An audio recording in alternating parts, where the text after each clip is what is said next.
দেখো 20% প্রফিট মানে 1/5, তাহলে কত হবে 6/5। এটা এসপি, এটা সিপি। 6 and 2/3% মানে 1/15। যেহেতু 15-এর উপরে 1 লস হয়েছে, তাহলে এসপি কত হবে 14/15।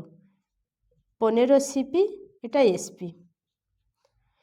এই এসপি আর এই এসপিটা সমান বলেছে, তাহলে এ দুটো সমান করতে গেলে এর সঙ্গে 7 গুণ করতে হবে, এর সঙ্গে 3 গুণ করতে হবে।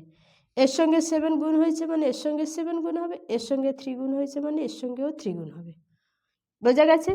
তাহলে এবারে দেখো, এটা যদি CP1, এটা যদি CP2 হয়, তাহলে CP1:CP2, তাহলে এই 5 আর এখান থেকে 5 কেটে গেলে থাকবে 3, তাহলে CP1:CP2 7:9।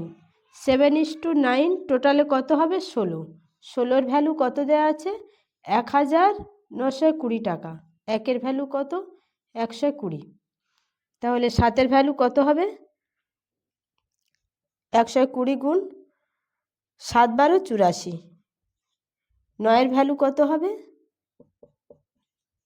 9×12 108। এই শূন্যটা বসে বসে গেল। তাহলে অপশান